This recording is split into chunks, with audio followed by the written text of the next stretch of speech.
And this recruiting officer, he told it like it was. He said, "Are you sure you want to do this?" And I said, "I think I do. Why? What do you mean?" Well, he said,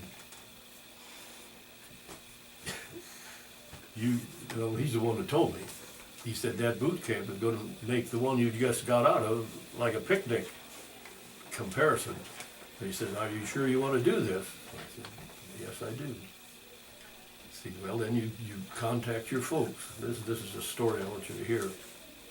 He said, "You contact your parents," and he said, you don't have time to go see them, but maybe they'll have time to come and see you, because you're going to be leaving to San Diego in 2 days." And he said, "I want you definitely to get a hold of them, because you don't know when you'll be home or if you'll be home again." That's how he said it. I said, "Do you really understand that?" I said, "Yes, I do. I know that. I'm very well aware of that."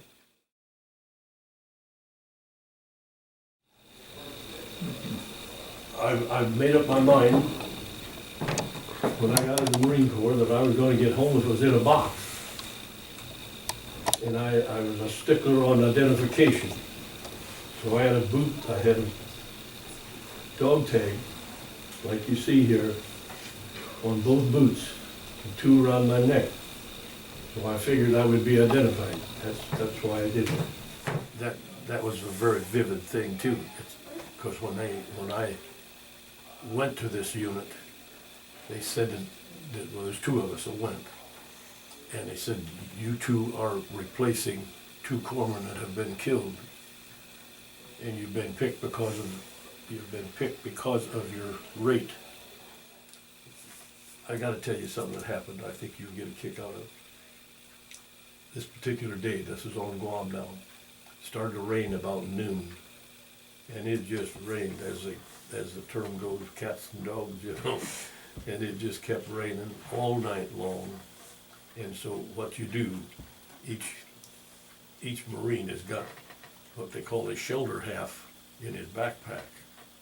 And when this arrives, when it rains like that, you dig a double foxhole for two men, and then we bring our shelter halves and zip them together, and we got a tent.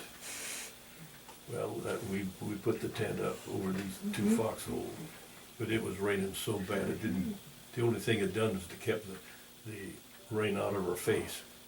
And the foxhole filled about half full of water. We laid in the water all night, and it was a feeling I've never heard. You keep hearing plop, plop, plop, plop. What the dickens is that? Of course, your imagination runs overtime anyway, And we knew it was a Japanese soldier about to kick our tent over, And so we didn't sleep a wink all night. And so I told my buddy that was there with me, I said, "Now let's put these rifles, aim them toward the sky, because if he kicks that tent up, he's going to have 2 rifles right in his face." And we put up with that all night. And it was a good half full of water, because it just kept raining, and it run over the side into the hole, no way you could stop it. Anyway, finally it got light enough that I could lift the edge of the tent up. There was the biggest bullfrog I ever saw in my life. Plop, plop, plop, from one mud hole to another. It was funny afterward, but it wasn't funny while we were waiting to find out what it was. But I told him that frog must have had a family reunion, because it went on all night long. So anyway, if we got a minute, Yeah. I might mention to you, and I'm very proud to be able to say this. After we got back, we got back to Guadalcanal, after Okinawa, and I was talking to my commanding officer, which is a major, and we just talking. Wonderful man. You talk to us like we're talking here, And I just made the remark that my brother was on the island. He is. What outfit's he in? Well, it's the 125th Anti-Aircraft, the Army. And we just talked a little bit, and he walked away. Come back about an hour, and he said, "I got a job for you in the morning." "Oh, all right, sir, what is it?" He handed me his keys to his Jeep. "And I want you to go see your brother. Hand me a map to show me how to get there." I couldn't believe it. I said, "You're kidding, aren't you?" "No, I'm not." But he said, then he made this remark, because the war was over. But he said, "Don't spare the horses in that Jeep," because some of these, of course, there's still a lot of Japanese that were within the area that maybe not got the word that the war was over, you know. So he said, don't spare horses in that Jeep." So I did, boy, I took off. Followed his map, went right to my brother's camp, and we had a wonderful meeting. Of course, the Army's got all kinds of equipment that we didn't have in the Marine Corps, you know.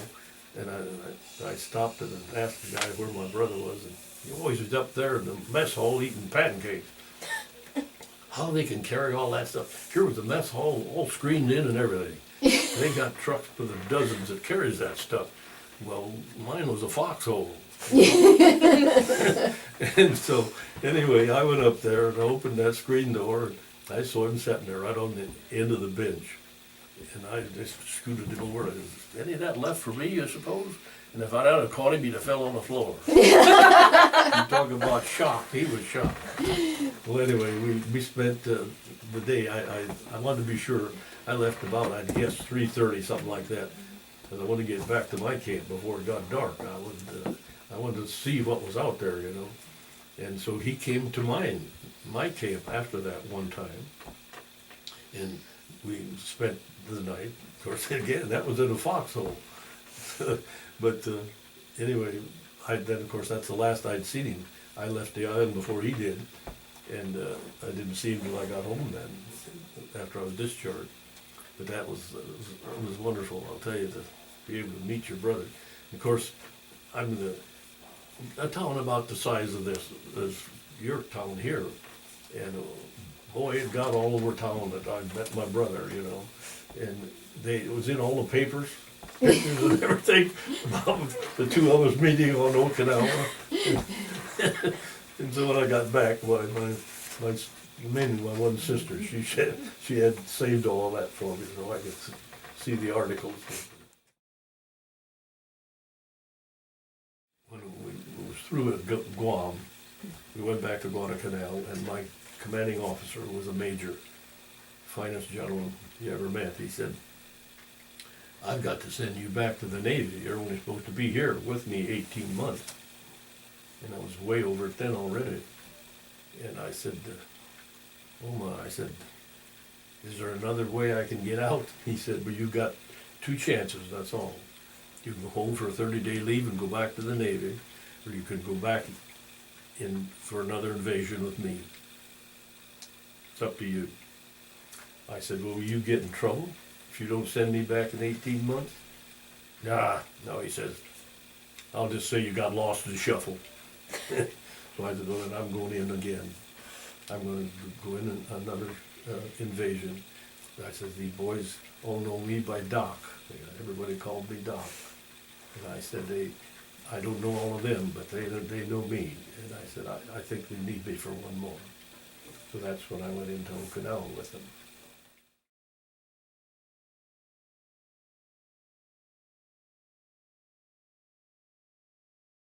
Do you ever regret your decision in switching to the Marines? No, I do not. No. No, to prove that, I volunteered to go on another combat zone, and I felt they needed me. Yes, no, as I said, God was following me, believe me. But I never even got a hang me.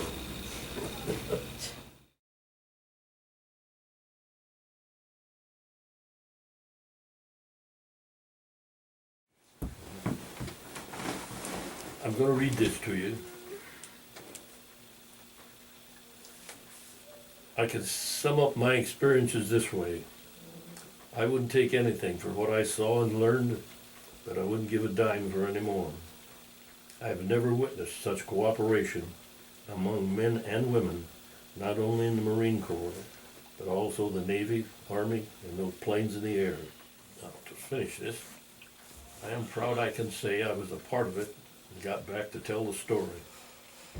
Many of my buddies didn't. 4 of my high school classmates joined the Marine Corps about the time that I went in, and only 1 out of the 4 got back. The main thing I learned is how important freedom really is to us. When you see what people in other parts of the world are putting up with, you thank God you live in the United States of America. When I look back some 67 years ago, I know that God was there guiding every step I took. How fortunate I was. Now, for that most important question, what would I die for? I was prepared to die for life. The life of any one of the Marines that I was sent there to care for. I feel the second important thing would be for freedom. I have a sweatshirt at home that has the imprint of "Freedom isn't cheap." After the war was over, I read the huge number of the young men that lost their lives fighting for the freedom that you and I are enjoying today. They definitely died for our freedom. I can't help but compare them with Jesus, who died on the cross for our sins. And to fight for freedom was so strong, you were prepared to die for that. Yes, that's true. And to add to that,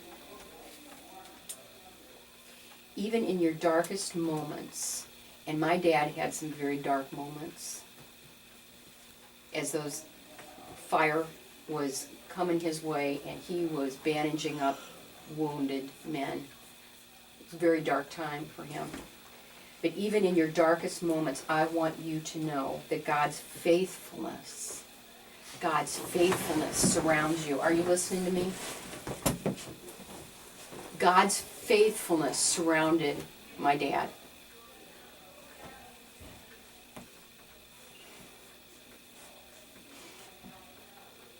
He loved my dad so much that he surrounded him with shields. And I believe that too. My dad loves God because he has found him to be his shield and his strength. I want you to do the same thing, okay? I want this to be a lasting impression. Every Veterans Day, I want you to think about what my dad has said. Every July 4th, I want you to thank God for your freedom. Are you hearing me?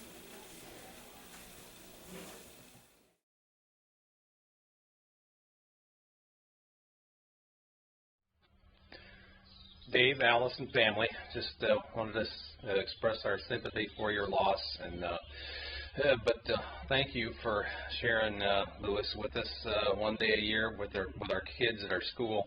I was lucky enough to sit in on those sessions a couple of days, a couple of the years, and kind of felt like Billy Madison coming back to school, but really enjoyed being able to hear big experiences, and brought me a little closer, like I was had a little piece of my dad, a World War II veteran, in the room with, in the form of Mr. Juday when I was there. So appreciated it, and thank you, Lewis, and the real Andrews sisters don't know what they were missing.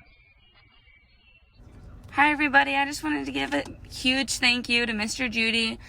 He was truly amazing when he came to speak at our school, and I know he will be missed by his loving family and all his friends. Thank you, Mr. Juday. I would just like to say thank you to Mr. Juday for coming in and gracing us with his presence and sharing his amazing stories with us. He'll always be a hero in our books.